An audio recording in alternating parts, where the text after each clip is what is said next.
Hello friend, સ્વાગત છે તમારું માય સ્ટડી યુટ્યુબ ચેનલમાં. આજે આપણે રેલવે ગ્રુપ ડીના વિજ્ઞાનના ચોથા લેક્ચરમાં 25 MCQ સોલ્વ કરીશું. અને આગળના લેક્ચર ના જોયા તો લિંક ડિસ્ક્રિપ્શનમાં છે, જઈને ચેકઆઉટ કરી લેજો. તો શરૂઆત કરીએ આજનો પ્રથમ પ્રશ્ન. કાર્યાત્મક જૂથ મુખ્યત્વે શું નક્કી કરે છે? ભૌતિક ગુણધર્મ, રાસાયણિક ગુણધર્મ, બંને કે એક પણ નહીં? કાર્યાત્મક જૂથ મુખ્યત્વે શું નક્કી કરે છે? તો સાચો જવાબ છે રાસાયણિક ગુણધર્મ નક્કી કરે છે કાર્યાત્મક જૂથ. 100% શુદ્ધ એથેનોલ કહેવાય છે સંપૂર્ણ દારૂ, વિકૃત દારૂ, પાવર આલ્કોહોલ કે એક પણ નહીં? 100% શુદ્ધ એથેનોલ કહેવાય છે. તો સાચો જવાબ છે સંપૂર્ણ દારૂ કહેવાય છે 100% ઇથેનોલ. લિંકેજ શબ્દનો ઉપયોગ કોના દ્વારા કરવામાં આવ્યો હતો? વોલ્ટર સટન દ્વારા, થિયોડર બોવેરે દ્વારા, હેકિંગ દ્વારા કે થોમસ હન્ટ મોર્ગન દ્વારા? લિંકેજ શબ્દનો ઉપયોગ કોના દ્વારા કરવામાં આવ્યો હતો? તો સાચો જવાબ છે થોમસ હન્ટ મોર્ગન દ્વારા લિંકેજ શબ્દનો ઉપયોગ કરવામાં આવ્યો હતો. રેનવિયર્સની ગાંઠો શેમાં જોવા મળે છે? મગજમાં, હૃદયમાં, ચેતાતંત્રમાં કે આંખમાં? રેનવિયર્સની ગાંઠો શેમાં જોવા મળે છે?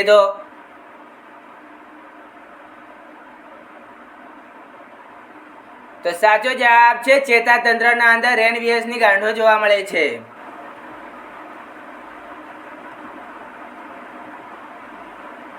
ચેતાકોષો પાસે શું નથી હોતું? ન્યુરેલિયમમાં, સરકોલેમાં, બંને કે એક પણ નહીં? ચેતાકોષો પાસે શું હોતું નથી? ન્યુરેલિયમમાં, સરકોલેમાં કે બંને કે એક પણ નહીં? તો સાચો જવાબ છે સરકોલેમાં, જે ચેતાકોષોમાં હોતું નથી, જે ન્યુરેલિયમમાં જે ચેતાકોષોમાં હોય છે. નીચેનામાંથી કયા માધ્યમમાં પ્રકાશનો વેગ ન્યૂનતમ હોય છે? પાણીમાં, શૂન્ય અવકાશમાં, હવામાં કે કાચમાં? નીચેનામાંથી કયા માધ્યમમાં પ્રકાશનો વેગ ન્યૂનતમ હોય છે? તો સાચો જવાબ છે કાચમાં પ્રકાશનો વેગ ન્યૂનતમ હોય છે. આપેલા ધાતુના વાયરસની વિદ્યુત પ્રતિકારકતા શેના આધાર રાખે છે? વાયરની લંબાઈ, વાયરની જાડાઈ, વાયરના આકાર કાર્ય પર કે વાયરની પ્રકૃતિ પર? આપેલા ધાતુના વાયરની વિદ્યુત પ્રતિકારકતા શેના પર આધાર રાખે છે? વાયરની વિદ્યુત પ્રતિકારકતા શેના પર આધાર રાખે છે? વાયરની લંબાઈ પર, વાયરની જાડાઈ પર, વાયરના આકાર કાર્ય પર કે વાયરની પ્રકૃતિ પર? તો સાચો જવાબ છે વાયરની પ્રકૃતિ પર વાયરની વિદ્યુત પ્રતિકારકતા આધાર રાખે છે. પાચન દરમિયાન ઉત્પન્ન થતા જઠરનું રસનું pH કેટલું હોય છે? 7 કરતાં ઓછું, 7 થી વધુ, 7 કે 0? પાચન દરમિયાન ઉત્પન્ન થતા જઠર રસનું pH કેટલું હોય છે? તો સાચો જવાબ છે 7 કરતાં ઓછું હોય છે પાચન દરમિયાન જઠરનું pH. દિવાસળીની સળીઓમાં શું હોય છે? સલ્ફર, ફોસ્ફરસ, મેગ્નેશિયમ કે પોટેશિયમ? દિવાસળીઓમાં શું હોય છે? જે ઉપરના ભાગમાં હોય છે ને, એને આપણે ઘસીએ તો આગ પ્રગટે, એમાં શું હોય છે? તો સાચો જવાબ છે ફોસ્ફરસ હોય છે દિવાસળીની સળીઓમાં. નીચેનામાંથી કયું સંયોજન નથી? નાઇટ્રો પેરોક્સાઇડ, પાણી, ક્લોરીન કે એમોનિયા? નીચેનામાંથી કયું સંયોજન નથી?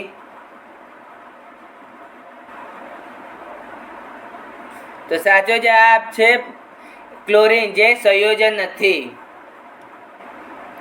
કુદરતી ગેસોનો સૌથી મહત્વપૂર્ણ ઘટક કયો છે? મિથેન, ઇથેન, પ્રોપોન કે હાઇડ્રોજન? કુદરતી ગેસોનો મહત્વપૂર્ણ ઘટક કયો છે? તો સાચો જવાબ છે મિથેન, જે કુદરતી ગેસોનો સૌથી મહત્વપૂર્ણ ઘટક છે. બેન્ઝીનના એક પરમાણુમાં કેટલા ડબલ બોન્ડ હોય છે? 3, 2, 4 કે 1? બેન્ઝીનના એક પરમાણુમાં કેટલા ડબલ બોન્ડ હોય છે? તો સાચો જવાબ છે 3 બોન્ડ હોય છે બેન્ઝીનના એક પરમાણુમાં. કાર્બન નીચેનામાંથી કયો ગુણધર્મ દર્શાવતા નથી? એલોટ્રોપી, કેટનેશન, ધાત્વિક ગુણ કે સહસંયોજક? કાર્બન નીચેનામાંથી કયો ગુણધર્મ દર્શાવતી નથી? તો સાચો જવાબ છે ધાત્વિક ગુણધર્મ ધરાવતું નથી કાર્બન. કાર્બન નીચેનામાંથી કયો એલોટ્રોપ વીજળીનો સારો વાહક છે? હીરો, ગ્રેફાઇટ, ચારકોલ કે એક પણ નહીં? કાર્બન નીચેનામાંથી કયો એલોટ્રોપ વીજળી સારો વાહક છે? તો સાચો જવાબ છે ગ્રેફાઇટ, જે કાર્બન એલોટ્રોપનો વીજળીનો સારો વાહક છે. સામાન્ય માણસમાં કેટલા રંગસૂત્રો હોય છે? 36, 40, 42 કે 46? સામાન્ય માણસમાં કેટલા રંગસૂત્રો હોય છે?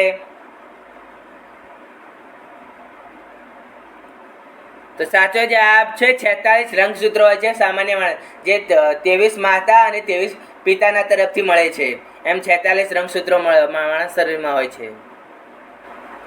રક્તનો કયો ઘટક ખોરાક, CO2 અને નાઇટ્રોજન યુક્ત કચરાનું પરિવહન કરે છે?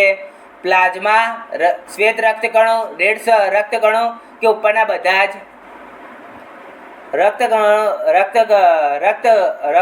રક્તનો કયો ઘટક ખોરાક, CO2 અને નાઇટ્રોજન યુક્ત કચરાનું પરિવહન કરે છે? તો સાચો જવાબ છે પ્લાઝમા, જે રક્તગણોમાં ખોરાક, CO2 અને નાઇટ્રોજન યુક્ત કચરાનું પરિવહન કરે છે. કયા રક્તના જૂથને યુનિવર્સલ ડોનર તરીકે કહેવામાં આવે છે? એ બ્લડ ગ્રુપ વાળાને, બી બ્લડ ગ્રુપ વાળાને, ઓ બ્લડ ગ્રુપ વાળાને કે એબી બ્લડ ગ્રુપ વાળાને? કયા રક્ત જૂથને યુનિવર્સલ ડોનર કહેવામાં આવે છે? તો સાચો જવાબ છે ઓ બ્લડ ગ્રુપ વાળાને યુનિવર્સલ ડોનર કહેવામાં આવે છે. પેશાબનો પીળો રંગ શેની હાજરીને કારણે થાય છે?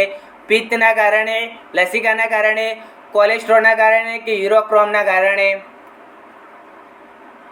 પેશાબનો પીળો રંગ શેની હાજરીના કારણે હોય છે?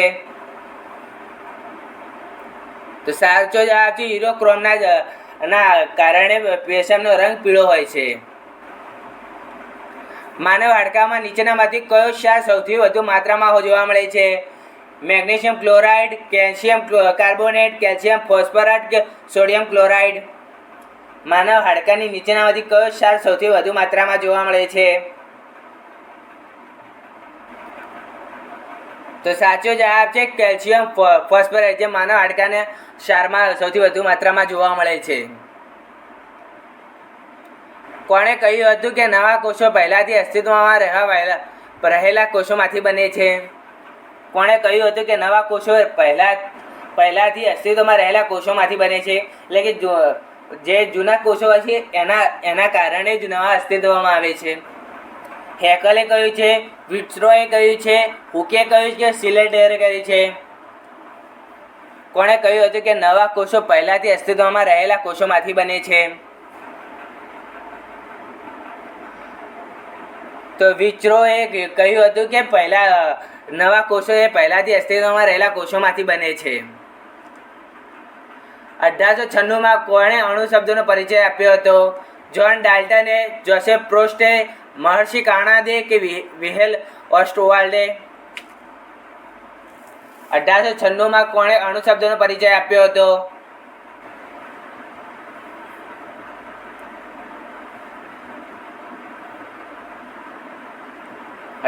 માં કોણે અણુ શબ્દોનો પરિચય આપ્યો હતો? તો સાચો જવાબ છે વિલ્હેલ્મ ઓસ્ટરવાલ્ડ, એ 1896માં અણુ શબ્દોનો પરિચય આપ્યો હતો. નીચેનામાંથી કયા તત્વનો કાર્બન જેવા કેટેનેશન ગુણધર્મો ધરાવે છે? પોટેશિયમ, નિયોન, ઓક્સિજન કે સિલિકોન? નીચેનામાંથી કયા તત્વો કાર્બન જેવા કેટેનેશન ગુણધર્મો ધરાવે છે? તો સાચો જવાબ છે સિલિકોન, જે કાર્બન જેવા કેટેનેશન ગુણધર્મો ધરાવે છે.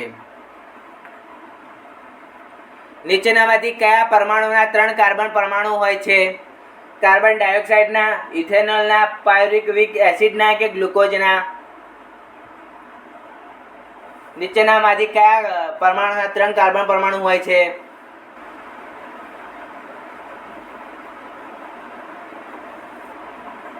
તો સાચો જવાબ છે પાયરુવિક એસિડના અંદર ના પરમાણુમાં 3 કાર્બન પરમાણુ હોય છે. નીચેનામાંથી કઈ એક ધાતુયુક્ત છે? સીસુ, બ્રોમિન, સોનું કે સિલિકોન? નીચેનામાંથી કઈ એક ધાતુયુક્ત છે? તો સાચો જવાબ છે સિલિકોન, જે એક ધાતુયુક્ત છે. ફ્રેન્ડ, તમને અમારો વિડીયો ગમ્યો હોય તો લાઈક, શેર અને સબસ્ક્રાઇબ કરો. મળીએ લાઈક છે. Bye bye.